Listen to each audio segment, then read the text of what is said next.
All right, let's talk about that refractive math. Starting with Snell's law. Snell's law allows us to make some basic predictions of what's going to happen in refraction as long as we know the index of refraction or refractive index of the media that are involved, of what the light is moving through first and then what it's going to be moving through next. This is just a list of indexes of refraction or indices of refraction or refractive indices for different substances. Air is the baseline. Air has a refractive index of 1. As these numbers get higher, it's indicating that the medium that is moving into is more and more dense. So diamond has a refractive index of 2.42. That's telling us it's a very dense medium for light. Light is very much affected by it, which is why we put them in jewelry. They sparkle so much because of all that refraction that happens. You see, glass, crown glass, has a refractive index of 1.52. So it's much less of an obstacle for light than what diamond is. Diamond will slow the light waves down a lot more than what glass will. And as a result, diamond will change the direction of those light waves much more significantly than what the glass will. And that's what we're going to learn to calculate. That's what we're going to be dealing with here mathematically.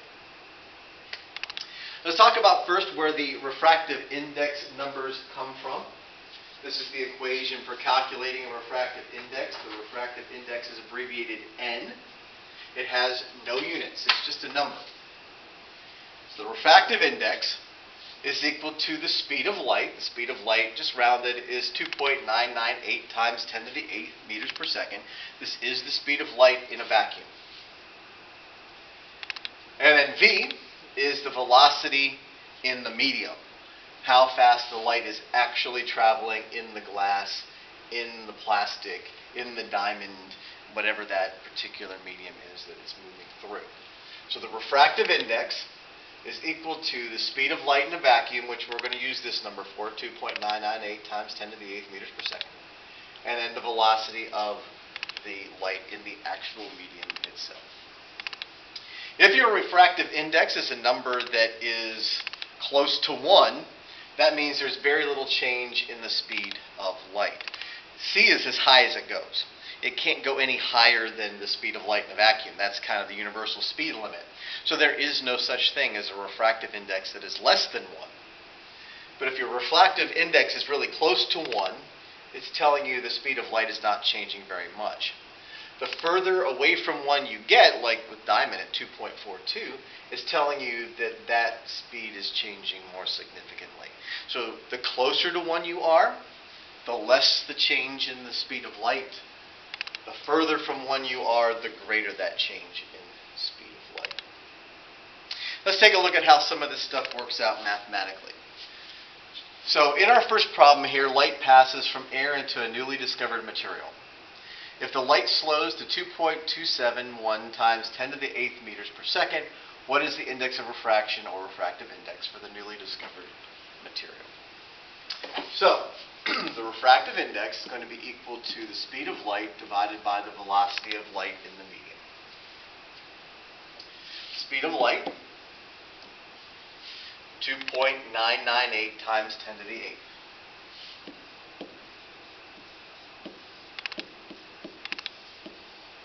And that is meters per second, divided by the velocity of the light in the medium that we're dealing with, 2.271 times 10 to the 8th. And again, that's in meters per second. So we're going to divide those two numbers out. Now, if you know your exponent rules, you don't have to use the scientific notation on your calculator to do this.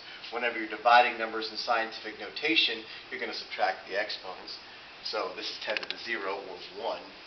So basically these things cancel out. And it's 2.998 divided by 2.271.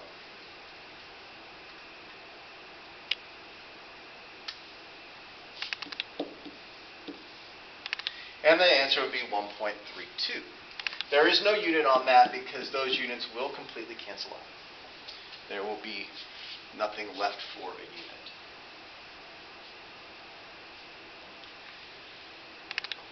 We can use it to calculate the speed of light in different substances. So we can use it algebraically to figure out what the speed of light would be in a diamond.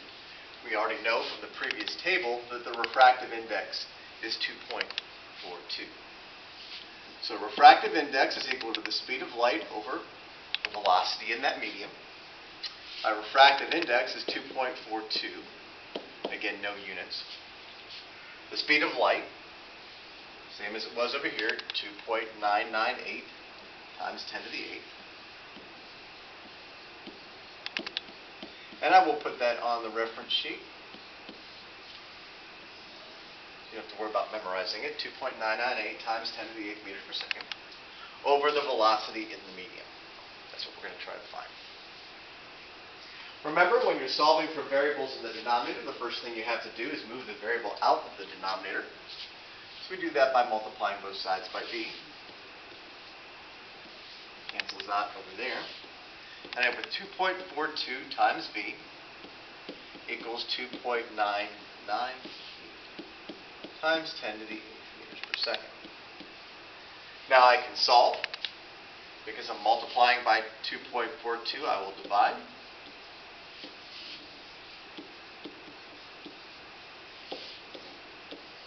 And I have b equals. So 2.998 times 10 to the 8th. And again, you got to know how to use your exponential notation function if you're going to use this in your calculator. It's usually an EXP key or an EE key. So it's 2.998.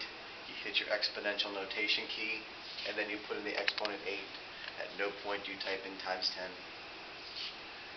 And then divided by 2.42 is 1.24 times 10 to the 1, 2, 3, 4, 5, 6, 7, 8. My calculator did not put it in scientific notation for me, so I was putting it in scientific notation to make it work. No unit cancellation takes place at all over here, so it's still just meters per second. So about 1.24 times 10 to the 8th meters per second.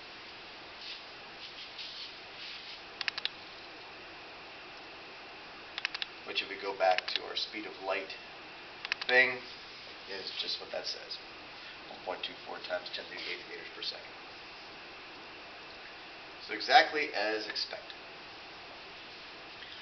That's working with the index of refraction equation. Now, for actually Snell's law. Snell's law allows us to predict the angles.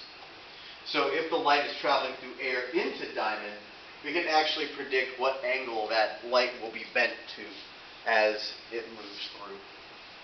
Using this equation.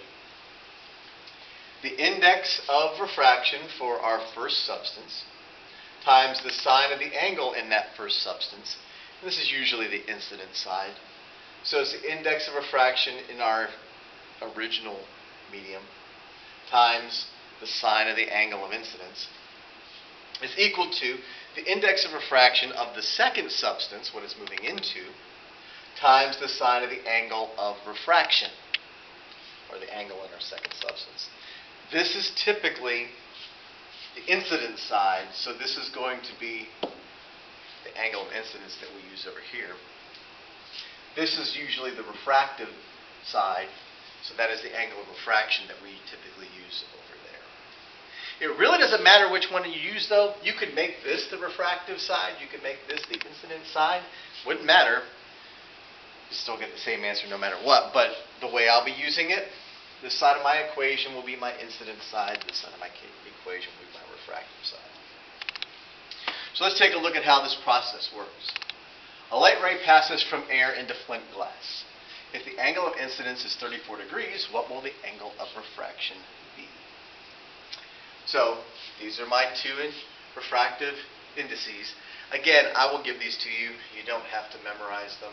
Air is 1.00, flint glass is 1.66. So it's N1 sine of the first angle, which again is going to be my incident side, is equal to N2 times sine of my second angle, which again is going to be my refractive side.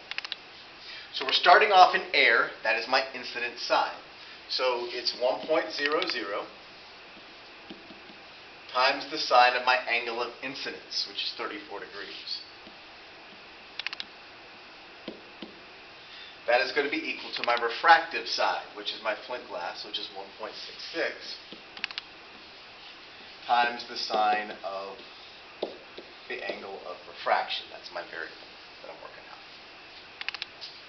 So the first thing I'm going to do is I'm going to simplify this side over here by doing 1 times the sine of 34, or just the sine of 34.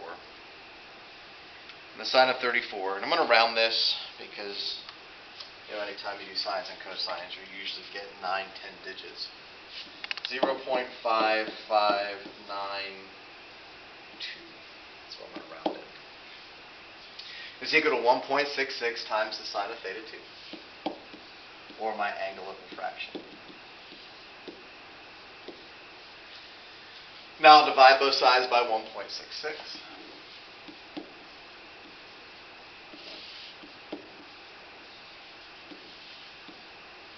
I'm going to flip things around because that's what math teachers like.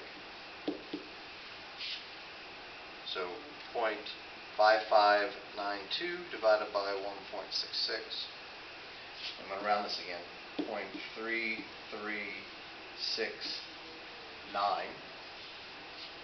And now to get this to an actual angle, we have to use the inverse sine function.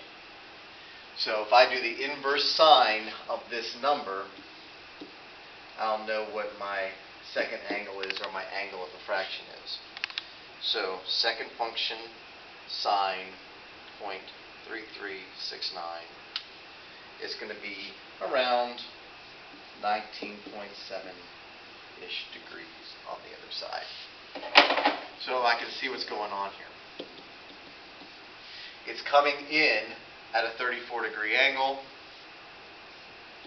And again, remember, that angle is measured from the normal to the ray.